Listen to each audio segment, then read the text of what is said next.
கோவை மாநகராட்சியை திமுக கைப்பற்றிய பிறகு பல்வேறு முறைகேடுகள் தொடர்ந்து நடந்து வருவதாக புகார்களும் கிளம்பியபடியே இருக்கின்றன. மிக சமீபமாக திமுக மேயர் கல்பனா மற்றும் திமுக துணை மேயர் வெற்றி செல்வன் ஆகியோர் கோவை மாநகராட்சி ஒப்பந்ததாரர்களை மேயரின் அறைக்கு அழைத்து 2% கமிஷன் தராவிட்டால் அவர்களை பிளாக் லிஸ்டில் வைக்க மாமன்றத்தில் சிறப்பு தீர்மானம் நிறைவேற்றுவோம் என்று மிரட்டிய சம்பவம் பரபரப்பை ஏற்படுத்தியது.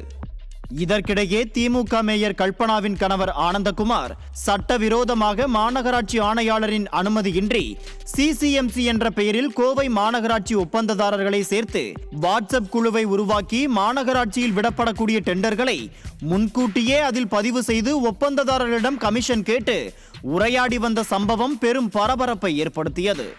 இந்த நிலையில் கோவை மாவட்ட ஒப்பந்ததாரர்கள் சங்க தலைவர் பிரகாஷ் அவர்களுடைய குழுவில் ஒப்பந்ததாரர்களுக்கு ஒரு ஆடியோ வெளியிட்டுள்ளார்.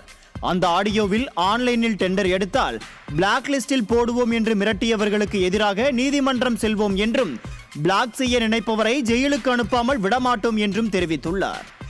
அதே மாதிரி ஏதோ கான்ட்ராக்டர்லாம் டெண்டர் போட்டா பிளாக் லிஸ்ட் பண்ணிடுவேன்னு சொன்னீங்களாமா? எவனாவது ஒரு தைரியமான ஆள் இருந்தா நீ அந்த மாதிரி டெண்டர் போட்ட கான்ட்ராக்டர் பிளாக் லிஸ்ட் பண்ணி காட்டுங்கப்பா.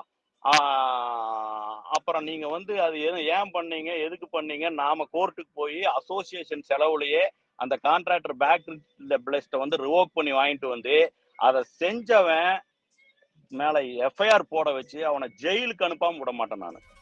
தற்போது இந்த ஆடியோ சமூக ஊடகங்களிலும் வெளியாகி உள்ள நிலையில் கோவை மாநகராட்சியில் கமிஷன், கரப்ஷன், கலெக்ஷன் நடப்பது உண்மைதான் என்பதும் கோவை மேயர், துணை மேயர் உள்ளிட்டோர் முறைகேட்டில் திளைப்பதும் பொதுமக்கள் மத்தியிலும் பட்டவர்த்தனமாகி உள்ளது.